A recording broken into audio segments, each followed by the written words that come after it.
तो पहला सवाल कि जो भी तरमीम आ रही है, पहली चीज तो यह है, क्या ये अवाम की नुमाइंदा पार्लियामेंट कर रही है?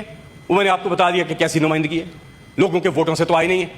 तो ये कैसे कर सकते हैं कोई भी तरमीम, क्या वो 26वीं हो, 27वीं, 28वीं, 29वीं, 30वीं जो भी हो, वो कैसे कर सकते हैं?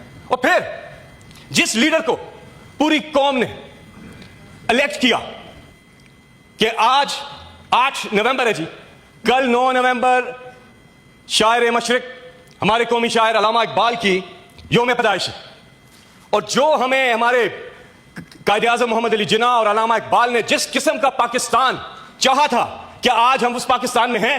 कि अल्लामा इकबाल ने जो खुदी का फलसफा दिया कि दियारे इश्क में अपना मकाम पैदा कर, नया जमाना ने सुबह शाम पैदा कर, मेरा तरीक अमीरी नहीं फकीरी है, खुदी ना बेच गरीबी में नाम पैदा कर, वो खुददारी, वो सेल्फ स्टीम, वो कहां गई? जब तक हम आवाम को यह ताकत नहीं देंगे, कभी मुल्क तरक्की नहीं कर सकता, चाहे हम कुछ भी कर लें।